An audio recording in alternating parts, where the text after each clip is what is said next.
Um outro pensador que vai falar sobre a globalização é o nosso bom e velho Yuval Harari, o historiador que ficou famoso com a obra Sapiens, falando sobre, construindo uma longa história sobre o que é a espécie humana, como ela se constituiu como um sujeito histórico, um sujeito cultural.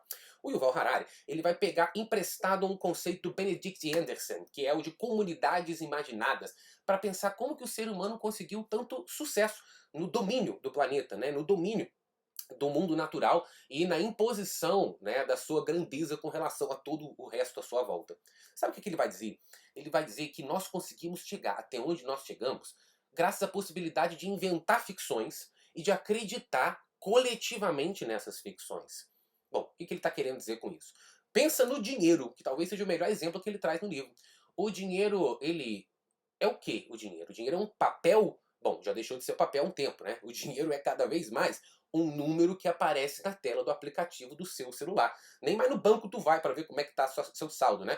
Você olha no seu celular e você vê o dinheiro ali. Aí você compra uma coisa, esse número sai daqui e ele vai para outro lugar. O seu dinheiro em real vale menos do que o dinheiro em dólar, por exemplo, e vale mais do que o dinheiro em rúpias, por exemplo.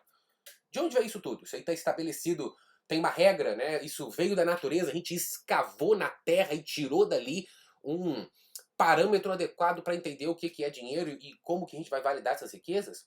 Não. A gente convencionou que determinados elementos possuem valor agregado. Então, quando no passado eu trocava conchinhas, né? A conchinha é o dinheiro. Quando no passado eu trocava ouro, eu trocava moedas de prata, de ouro ou de bronze, né? Em impérios quaisquer, o que eu estou fazendo? Eu estou estabelecendo que cada um desses elementos ele tem um valor agregado. Isso permite que eu possa trocar isso aqui por qualquer coisa.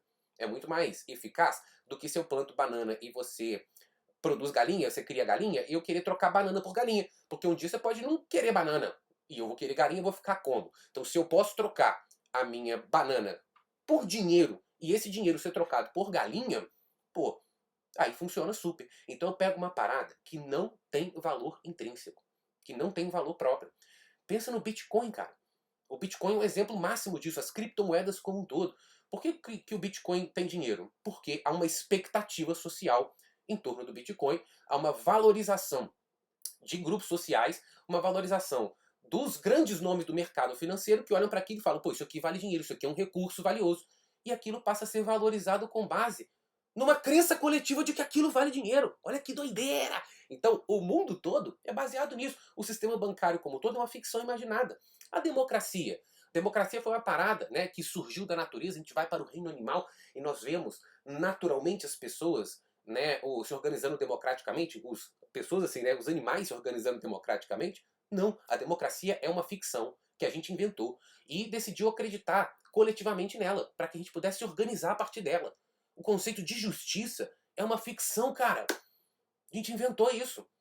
A gente teorizou sobre o que seria justiça, construiu um sistema e a gente inventou toda uma lógica com leis, com operadores do direito, com juízes, com procuradores, com o que você puder imaginar, para poder operar em torno desses elementos que são inventados e a gente escolheu coletivamente acreditar neles. Bom, o Harari vai dizer que tem três grandes vetores, dessas ficções compartilhadas, que são o dinheiro, já falamos dele, as religiões consideradas universais, que é o budismo, o islamismo e o cristianismo, que estabelecem uma lógica, de universalização sobre o entendimento da realidade, e os impérios, porque o império também é algo inventado, né? Eu tenho ali um pedaço de terra, alguém decidiu e falou, pô, a partir daqui é a fronteira, isso aqui sou eu, é meu. Aí eu vou invado meu coleguinha, e ele passa a ser parte de mim também. Então, esses impérios construídos em torno de uma ideia nacional inventada e compartilhada pelos seus membros, eles foram vetores para poder construir essas ficções compartilhadas e organizar a humanidade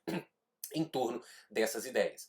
Qual que é a consequência disso? Para o Yuval Harari, a consequência disso é a homogeneização da humanidade. Ele vai dizer, inclusive, que o cristianismo foi o primeiro grande vetor de homogeneização. Por quê? Porque a expansão do cristianismo leva uma mesma perspectiva, uma mesma cultura, uma mesma forma de entendimento da realidade para diversos ambientes, depois do processo em que ele nasce, ali no Oriente Médio. Ora, a partir do momento em que eu tenho o dinheiro se expandindo, as religiões se expandindo e ocupando as vastas áreas cada vez mais do mundo, eu vou ter cada vez mais uma homogeneização. do planeta, e essa homogeneização, para o Harari, é uma consequência inelutável, contra a qual não se pode lutar, da globalização.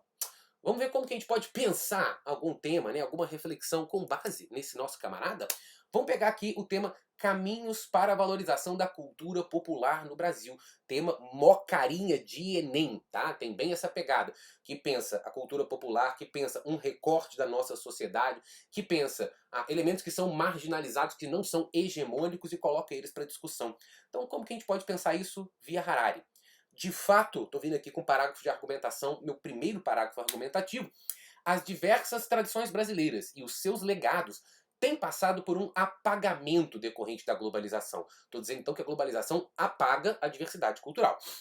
Esse complexo processo, segundo o historiador Yuval Harari, tende a construir um mundo comum, homogeneizando as manifestações dos diversos povos e tornando-os cada vez mais semelhantes entre si. Então eu fundamento essa minha reflexão com o pensamento do Harari. Apontei aqui, eu estou deixando o mundo cada vez mais parecido. Por quê? Porque eu tenho essa expansão dessas ficções compartilhadas.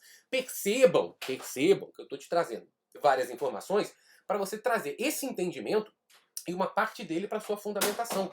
Você não tem que explicar todo o pensamento do Harari ou do Milton Santos em um parágrafo argumentativo, até porque seria absolutamente inviável você fazer isso. Então, qual que é o nosso rolê? Pensar a partir desses caras e refletir sobre a realidade. É isso que nos dá condições de chegar às notas mais altas e de escrever sobre qualquer tema. Então, tem um apagamento por quê? Porque, de acordo com o Yuval Harari, a globalização cria homogeneização cultural. Desse modo, aí eu vou fazer essa costurinha específica com a cultura popular. Pode-se perceber que elementos típicos do imaginário nacional, como o curupira e o saci pererê, que estão no nosso folclore, figuras do nosso folclore, são esquecidas ou mesmo desconhecidas pelas novas gerações. Se você chegar para uma criança, se pá, a criança não sabe o que é um curupira, mano, o que é um sacizão.